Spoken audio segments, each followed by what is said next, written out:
ज्यांना ज्यांना महाराजांना भेटण्याची अंतःकरणापासून इच्छा आहे त्या सर्वांनी हा अनुभव अगदी शेवटपर्यंत बघायचा आहे, कारण या अनुभवातून आपल्याला कळणार आहे की कशी सेवा केल्यानंतर महाराज स्वतःहून आपल्याला भेटायला येतात. चला तर मग या सुंदर अनुभवाला सुरुवात करूया. ताई म्हणतात, सर्वप्रथम सर्वांना श्री स्वामी समर्थ. अनंतकोटी ब्रह्मांड नायक राजाधिराज योगीराज परब्रह्म भगवान श्री स्वामी समर्थ महाराज यांच्या चरणी कोटी कोटी प्रणाम. स्वामी भक्तांनो, स्वामींचं किती गुणगान गावं, किती अनुभव सांगावे ते सर्व काही थोडेच आहे. जेवढं सांगावं तेवढं कमीच पडतं. आज मी जे काही सांगणार आहे त्यातील एक एक शब्द हा खरा आहे. माझी स्वामी आई खरंच खूप दयाळू आहे. आज अक्षरशः अनुभव सांगताना हृदय खूप भरून येत आहे. प्रत्येक क्षण आठवत आहे आणि डोळ्यातून फक्त अश्रू येत आहे. आज मी हा अनुभव एकाच उद्देशाने सांगत आहे की जर आपण अंतःकरणापासून जर महाराजांना आळवणी केली, महाराजांना बोलवलं तर महाराज खरंच येतात. स्वामी भक्तांना, स्वामींच्या कृपेने मी सर्व काही सुखसंपन्न असं म्हणायला देखील हरकत नाही. सर्वप्रथम मी तुम्हाला सांगते की मी महाराजांच्या सेवेमध्ये कशी आले. 2003ची गोष्ट आहे. 2003 साली महाराज जून महिन्यामध्ये माझ्या जीवनामध्ये आले. जून महिन्यामध्ये काय झालं की असंच माझ्या एका मैत्रिणीचं लग्न होतं. तिच्या लग्नासाठी आम्ही सर्वजण गेलेलो होतो आणि तिथेच माझी जी काही मावशी होती ती देखील तिचीच मैत्रीण होती. त्यामुळे माझी मावशी देखील त्या लग्नासाठी आलेली होती आणि तिथेच आमचं गप्पा गोष्टी सर्व काही सुरूच होत्या. आणि माझी जी मैत्रीण होती जिचं लग्न होतं ते महाराजांचे खूप निस्सीम भक्त होते. त्यांनी अक्षरशः लग्नामध्ये देवघर देवारा कसा असावा, त्याचबरोबर जे काही महाराजांचं संगीत होतं, भजन होतं, त्यांनी कुठलाही सांस्कृतिक कार्यक्रम ठेवला नाही. त्यांनी कुठलेच गाणे गायले नाही. फक्त महाराजांचं भजन त्यांनी त्यासाठी लोके लावली होती. महाराजांचं भजन ते गात होते. तिथल्या जवळ असं वाटतच नव्हतं की लग्न आहे, जणू काय एखादं कीर्तन आहे किंवा कुठला तरी धार्मिक कार्यक्रम आहे असं माहोल तिथे तयार झालेलं होतं. आणि खूप छान ते लोक गाणे म्हणत होते आणि खूप छान वाटत होतं. मन प्रसन्न होऊन गेलेलं होतं. आणि त्यानंतर स्वामी भक्तांनो घरी आलं तरी माझ्या मनामध्ये सारखं ते महाराजांचे गाणे, श्री स्वामी समर्थ मंत्र हेच माझ्या मुखामध्ये यायला सुरुवात झाली. त्यानंतर अचानकपणे महाराजांचे व्हिडिओ, संदेश, कोणाचं स्टेटस, त्यानंतर यूट्यूबला गेलं की महाराजांचेच व्हिडिओ समोर यायला सुरुवात झाली. आणि त्यानंतर मग मला एक गोडी निर्माण झाली. सकाळ सकाळ महाराजांचं भजन गाणे मी लावून द्यायला लागली आणि महाराजांनी कधी त्यांचं करून घेतलं ते देखील मला कळालं नाही. मी पुणे येथे जॉबसाठी गेलेली होती. माझी लग्नाच्या अगोदरच मी जॉबला लागल्यामुळे आम्ही मैत्रिणी 5 जणी मैत्रिणी मिळून इथे एका रूमवरती राहत होतो. स्वतःचा स्वयंपाक वगैरे आम्ही करायचो, पण खूप कंटाळा यायचा. त्यावेळेस सर्वांनी ठरवलं की आपण मेस लावूया. आईचं म्हणणं होतं मेस लावले की चांगलं खायला मिळतं की नाही मिळतं, कोण कसं करतं कोण कसं हे माहीत नाही, तुम्हीच बनवा असा आईचा हट्ट होता. पण सर्वजण म्हटले की नाही मेसच लावायची. त्यावेळेस मी महाराजांना खूप कळवून प्रार्थना केली की स्वामी मला चांगल्या ठिकाणची मेस मिळू द्या आणि विशेष म्हणजे तुमची जी काही सेवेकरी असेल, तुमची सेवा करत असेल त्यांच्या घरचं अन्न मला द्या असं महाराजांना विनंती केली. आणि काय आश्चर्य स्वामी भक्तांनो, तुम्हाला देखील विश्वास बसणार नाही, असंच माझ्यासोबत घडलं. आणि ज्यात मावशी डब्बे करायच्या त्यांची आणि आमची भेट ही भाजी मंडईमध्ये झाली. तिथे झाल्यानंतर असंच बोलता बोलता त्यांना आम्ही विचारलं तर त्या स्वतःहून म्हटल्या की मी डब्बे करते, तुम्हाला जर पाहिजे असेल तर मी तुम्हाला बनवून देऊ शकते. आम्ही सांगितलं हो आम्हाला 4 डब्बे पाहिजे आहे. आणि त्यांनी सांगितलं की तुम्हाला जर विटाळ असेल तर त्यावेळेस तुम्ही मला 4 दिवस सांगायचं आहे आणि त्या मुलीने डबे घ्यायला फक्त यायचं नाही, जिला प्रॉब्लेम आहे तिने, असं त्यांनी सांगितलं. आणि आम्ही विचारलं की असं का बरं, तर त्या म्हटल्या की मी श्री स्वामी समर्थ महाराजांची सेवेकरी आहे, मी त्यांची सेवा करते, घरामध्ये मला ते चालत नाही, दर गुरुवारी आमच्या घरामध्ये महाराजांची आरती असते. हे ऐकून माझ्या तर डोळ्यातून अश्रू आले की खरंच महाराजांनी मी साधं बोललं होतं, तर ती इच्छा महाराजांनी पूर्ण केली. आणि त्यानंतर माझा महाराजांवरती खूप विश्वास बसला. त्या मावशीच्या हातचे डबे खाऊन आमची बुद्धी देखील सात्विक व्हायला सुरुवात झालेली होती. आमचे विचार बदलले होते. आमच्या रूममध्ये मी आणि माझी एक मैत्रीण आम्ही दोघीजणी महाराजांची सेवा करायचो.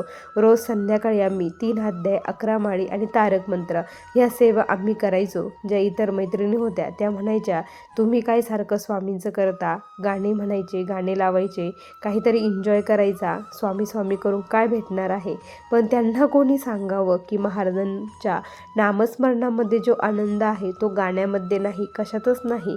पण ज्याला ते कळेल त्यालाच कळेल. आम्ही काहीच बोलत नसायचो, आमचं आम्ही करायचो आणि त्यांचं करायचो. त्यानंतर स्वामी भक्तांनो, हळूहळू मी महाराजांशी खूप एकरूप होत गेले आणि माझ्या लग्नासाठी स्थळं बघायला सुरुवात झाली.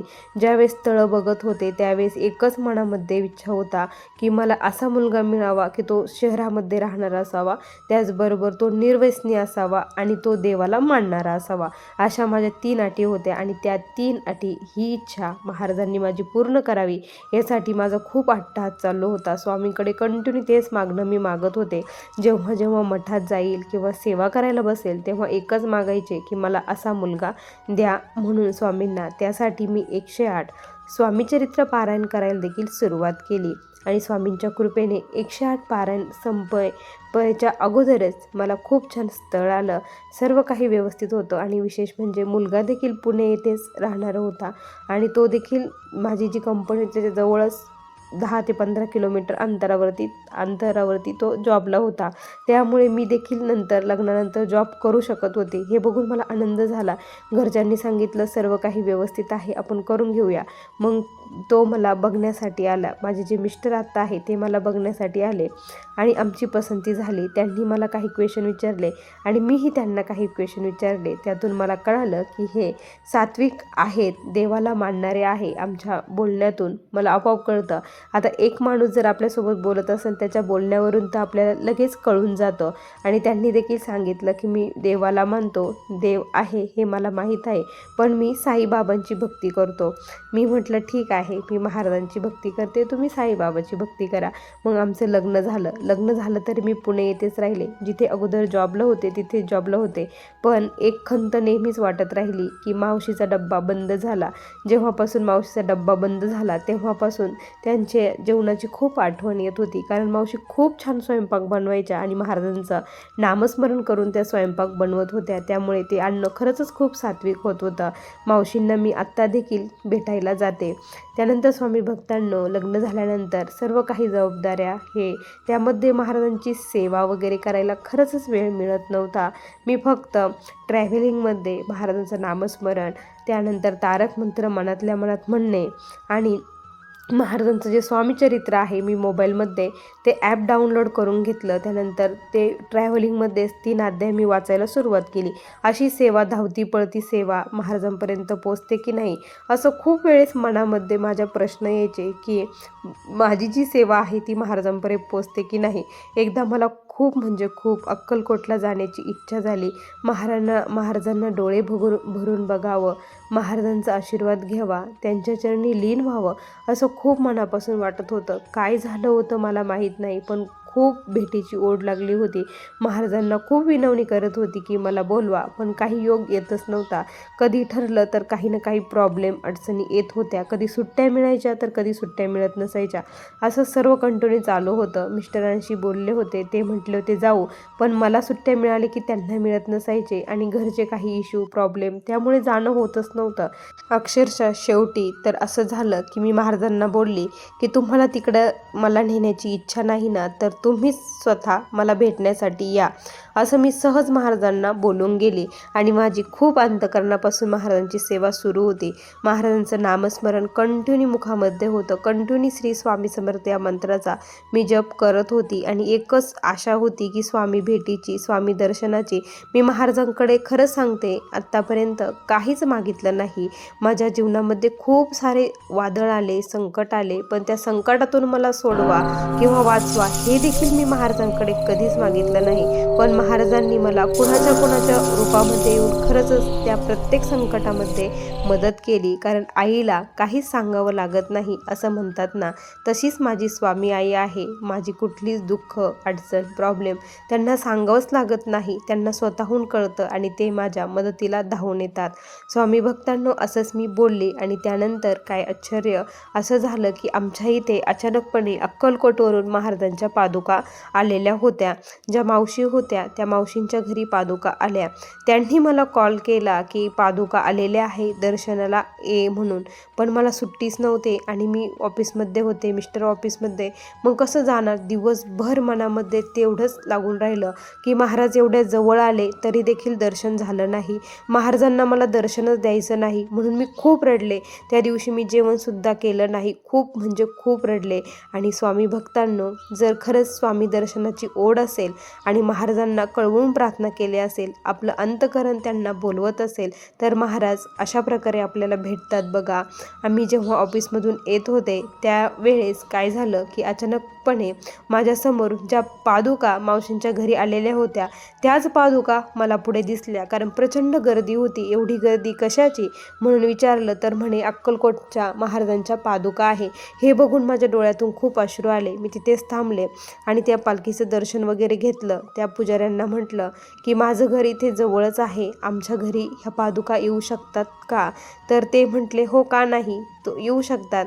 ताई, उद्या गुरुवार आहे, उद्या सकाळी आम्ही तुमच्या घरी येऊ. आता आमचा प्रवास थांबलेला आहे, आम्ही आता इथे मुक्कामी राहणार आहे असं त्यांनी सांगितलं. त्यावेळेस मला प्रचंड आनंद झाला. मी म्हटलं मी उद्या सकाळी सर्व काही तयारी करेन.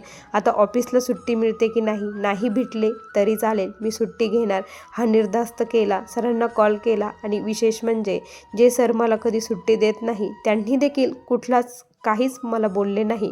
सुट्टी घ्यायची तर घ्या असं म्हटले. खूप आनंद झाला. दुसऱ्या दिवशी सुट्टी मिळाली. सर्व काही घराची साफसफाई वगैरे केली. अक्षरशः प्रत्यक्षात ब्रह्मांड नायक घरी येणार आहे, त्यांच्या स्वागताची तयारी तशीच व्हायला पाहिजे म्हणून मी खूप सारे फुलं वगैरे आणले.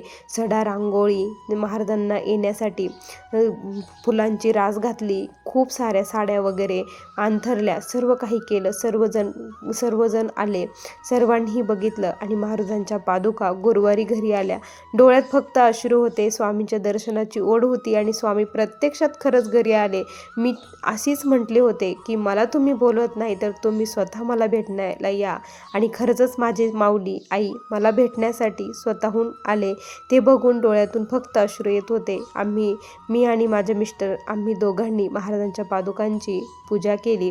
त्यांना जे पुजारी होते त्यांना आमच्या घरी आम्ही जेवण देखील केलं होतं. महाप्रसाद देखील केला होता. सर्वांना महाप्रसाद दिला आणि महाराजांनी आमच्या घरात येऊन प्रत्यक्षात महाराजांचं अस्तित्व असल्याचं आम्हाला जाणून दिलं. त्या दिवसापासून स्वामी भक्तांनो, जेव्हापासून महाराजांच्या पादुका म्हणजेच महाराज, जेव्हापासून महाराज आमच्या घरात येऊन गेले तेव्हापासून आमची प्रगती ही आत्तापर्यंत थांबलीच नाही. आमची प्रगती ही दिवसेंदिवस वाढतच चाललेली आहे.